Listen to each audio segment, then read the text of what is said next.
You know, for the Haynes family, it's not about the union dues, which for them is about $30 a month. It's about the reason why they were forced to join the union in the first place, which they believe comes down to money, power, and politics.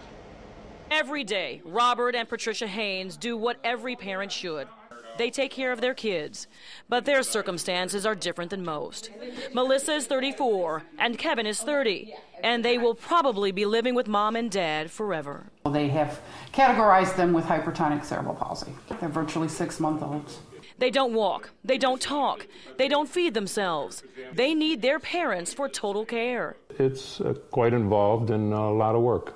The Haynes do get some help from the state. They're giving me an amount of money that if they put them in a home, it would cost them more. So they're giving me something saying as long as you're keeping them at home. They'll provide some assistance, but the brunt of it falls on them. And to be clear, they are not complaining about their responsibilities one bit.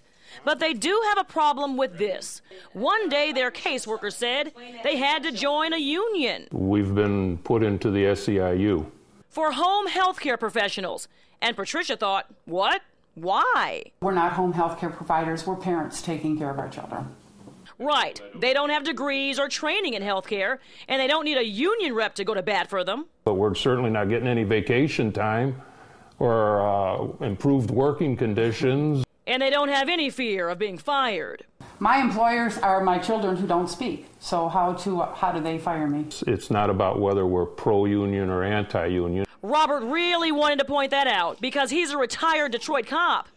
Here's the reason why he and the wife are bothered by all this. It's the whole thing that it wasn't a choice. We were just told this is what's going to happen, period. They're now taking union dues out of the kids' check.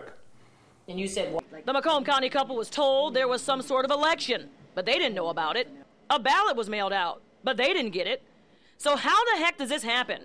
Patrick Wright is the director of the Mackinac Center Foundation for Public Policy. This came about because the Granholm administration was asked by the unions that they wanted to get these 40,000 people into the union and to get about $6 million in dues annually. Patrick, please tell us how they pulled this off. They set up something called the MQC3, which is a Michigan Quality Community Care Council, a 2 to 3 person entity that exists for no other reason than to give the union something to bargain against.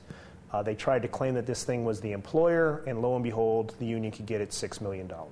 I think I would feel better about the whole situation if I thought that money was going to help a lot of these kids out there that need it, a lot of the special needs kids. It wasn't done legally. This was underhanded, this was sneaky, and this was something that was tried to be hidden from both the legislature and the public.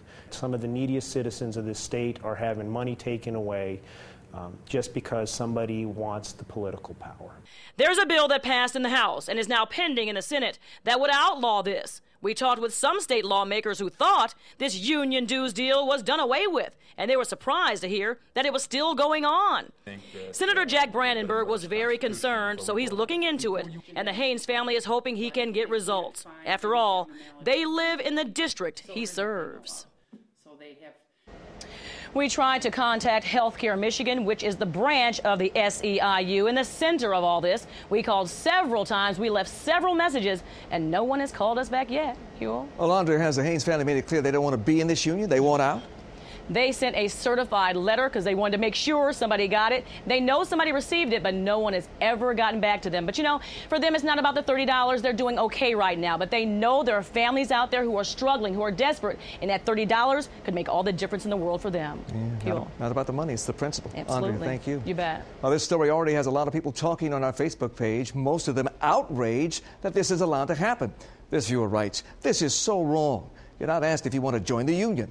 They make you join whether you want to or not. Something should be done about this." And Courtney says, "It's a form of false security if you can't get the benefits associated with the dues being taken out of your pay. Just plain thievery, period."